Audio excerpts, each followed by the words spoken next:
chỉ bây giờ vek ule tu na chuan TMS registration kan zo to video masa kan sei to kan in register to tu na chuan no pang kan khoi vele do na ni no pang kan khoi vele to don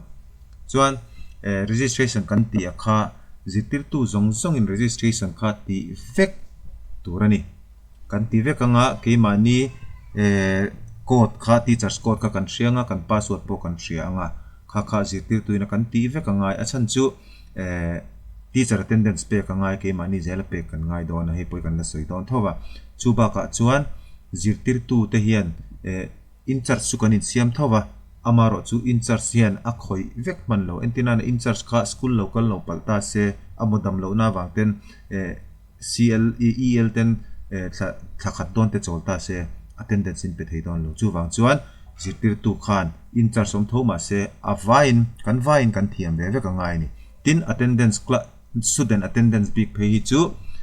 a class teacher te amo class teacher kan nei chelo pon class kha in semila ti khan in pai zon tlangila a tha ani tin chu ba ka in charge kan nei te kuta a vai kan da chuan kan in charge hi zitir tu chu transfer vek thei kan ni an transfer chua sak cheu chuan in boyam chu wang chuan zitir tu zong zong khan TMS le hemi SMS khoi dan po hi kan lo shrevek donia le chuan TMS a kan lu tang registration kan ti fel to kan in register na kan lu tang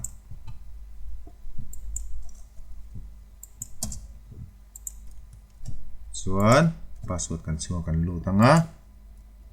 ti khian kan lu fele hian masabera chuan student list kan endon ani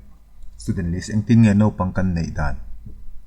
no pang kan nei dan hi middle school ania kan ria middle school a chuan class 5 6 7 8 om tur anga ngai ni mase chu ni don lova kan enanga ka soi fia student list a kan luta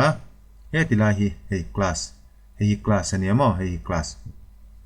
kan muang chu ma kan thailok nge hi an class za ta ne no pang class za class 7 atangin in trana mo class 7 class 8 class 9 class 9 thleng class 10 thleng oma hei class 10 ni kalo khoi sak to wangi class 10 an om lo ni class 10 tuna hen an om an oma ma se kalo pai to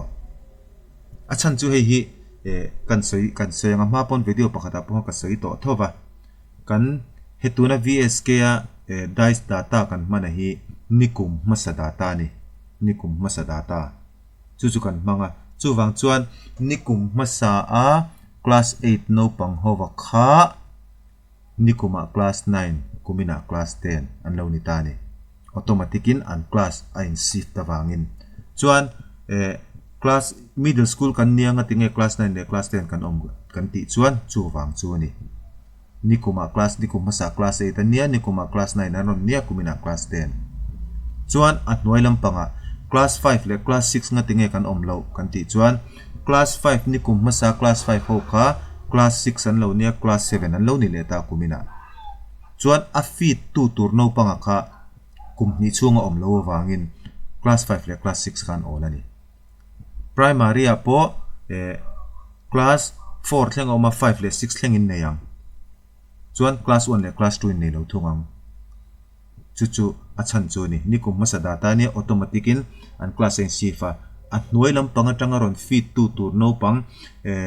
nikum masa class 5 an oma nikuma class 6 aron niveka class 5 paron lut tur ho kha ashana an la om lo wangin class 5 le class 6 kan all high school class 8 class 9 le class 10 oma class 9 0 to ho khanikuma class 10 aron nia kumina class 11 aron nia mo class 10 le class 9 le class 10 in nei lawanga 11 le 12 in nei thungam chu chinfel ngai chuan higher secondary class nikum masa class 11 khanikuma class 12 alo nia kumina chuan class 12 alo pass chua chuwang chuan no pangin nei ve lawang heta class 12 chung kha om to lo wangin automatic in an chuak vekanga in ruak vekang no pangin nei lawang chu buai pha lo tur achana chu chuan kan hre chiang chumo chuan khát tiếng khá achana lo ni ta a no pang kan nei lo wang khan boy chuan lo tur amo kan class nei lo lo an no pang an lo om po khan boy chuan lo tur chu kan thredon nia chuan nikum masalama utilize SDMS lo ti ve lem lo nikum masa khan ashanin schoolin kan khoi lova BRC velan khoya data temeron dila schoola chu khát tiếng khan an khoya chu ta chuan data the lut ve lo kan omani phei chuan kan school a hen no pang kan nei don mi alo chu hriat tur no pang kan nei don mi alo achan chu nikum masa data kan man miaw wangin nikum masa SDMS lo khoi lo tan kha chuan le zirtir tu lo khoi lo tan zirtir tu point nei lo mai thei chu kan thredon nia no pang nei lo wang khan adik lo moti mai lo tur student list a hen kan enanga no pang an lo om lo chuan nikum masa you guys data kan ti lo kan ti ve lo ni mo kan ti mai don ani chuan class kan school nei kan class nei lo po om chan chu kan hreto class niam lampang no pang kan nei lo chan po kan hreta ti kha chuan he school a po hian middle school ania class 5 le class 6 an nei lova an class nei lo 9 le 10 an nei ve le thung ani chuan heta hian tuna kan khoi tur taka hi chu no pang om sa chawa hi kan khoi don ani mo udai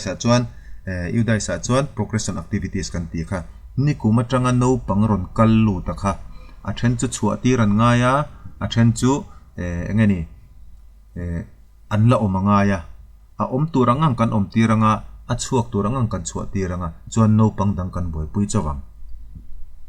chu tiang khawihfel ma a om tur po la chinfel lova a chuak tur po la chinfel ma a no pang lak lu tur zon tur ani lo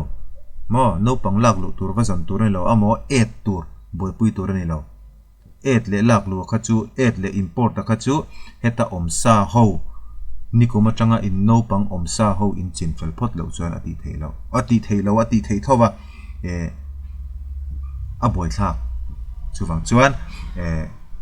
tuna om sa kan chinfel photang tin tuna kan no pang nei sa hrim hrim a hi pending ani vek don ani pending om zia chu engma la khoi lo tinani in school a hen no pang an om treu ma se pending an ni chung chuan in school no pang an ni lo attendance a po en ula om lo attendance pek sak don po ni ula a thei lo tin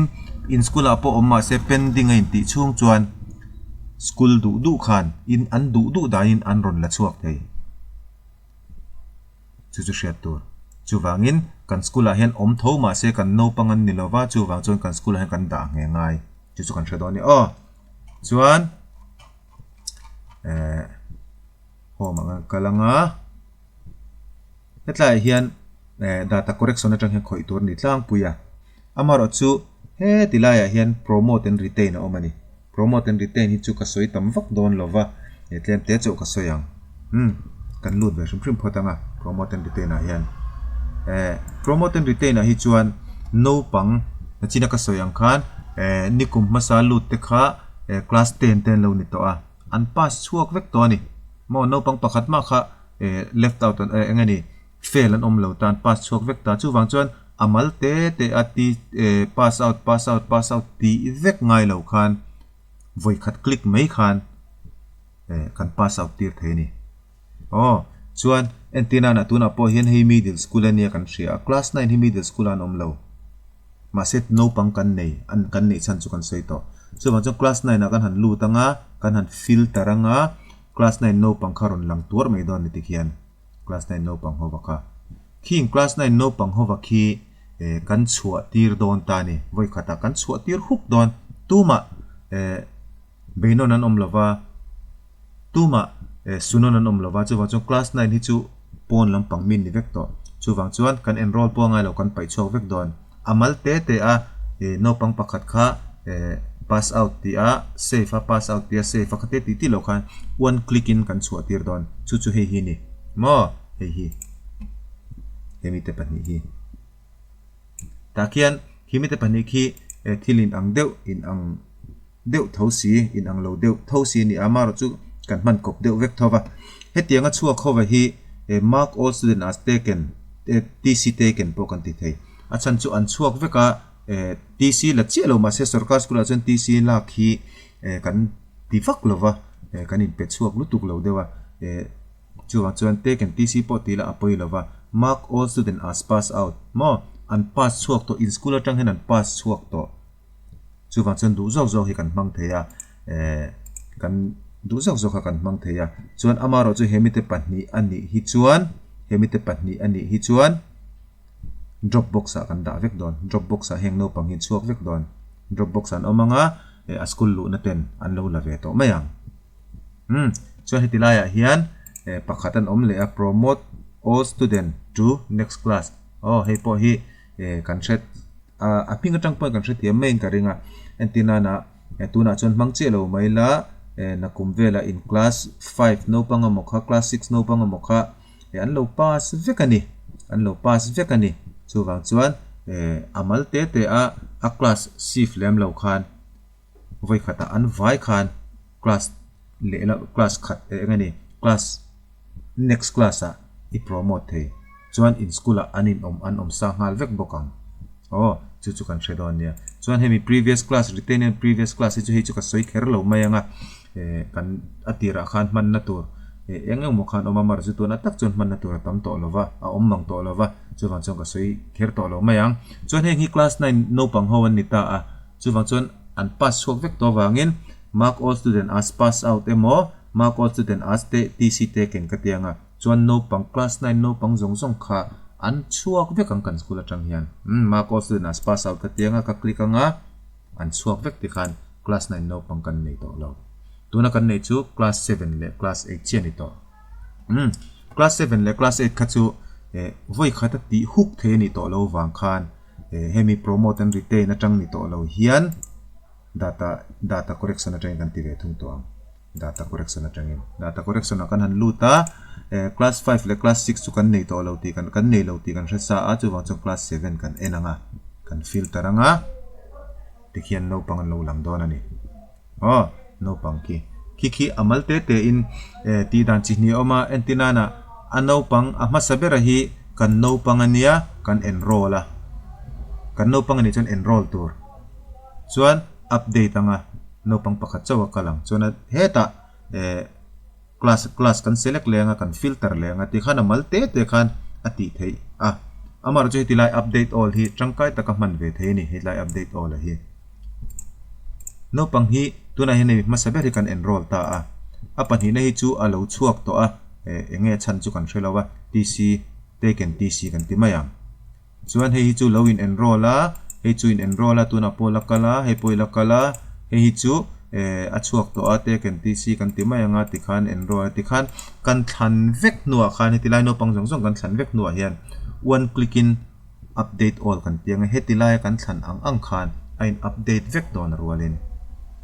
chu kan shele don ti amalte te kha kan lo ti palange huna du rei pakhati tianga I chuak anga a class select anga I filter lenga pakhati tianga khatia chuak lut lo khan ti khan I du thlanga ti khan ani na taka kha in enroll ti khan enroll chuan I update all anga voi khata no pang zong zong kha I update vek don ani chuan kan share tur chu na china ka sei to han pending ani hi chuan in no pang heta hian omma se in no pang ani lo chu wang chen update vek angai hei hi isiam fel vek nuwa class dang I khoi leanga chumpo chu isiam fel vek nuwa no pang lalu turin kan bazar chawang chuan chu ba ka chuan kan share le tur chu heng no pang hi I update ma in ming chut sual palpol om thei ming I update thei pa ming nu ming male female poi update thei dik lo kha om thei mo chuan date of birth te po date of birth te hi sang adikang chumo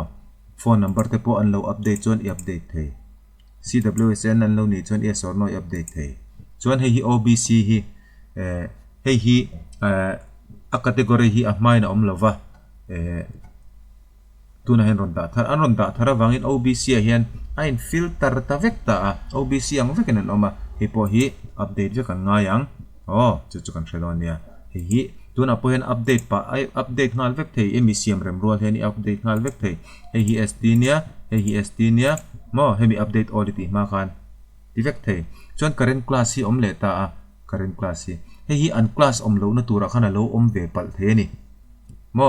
fail awang te entina na hi kan se khan nikum masa class 5 ania nikuma class 6 tu kumina class 7 class 6 kha alo be non chuan tu na he class 6 alo mangai chu po chu hemi class 7 room atang hian ta hian class 6 ai da thei bok ti khani update anga he class 7 room atang hian class 6 room a achuk thla ang kha no pang omsa khoi dan chu ni a no pang omsa zong kan khoi fel masak photanga chumi nu kan bazar chawang kha no pang omsa khoi fel dan chu ni chuan video le peka no pang important kan sei le ang kalome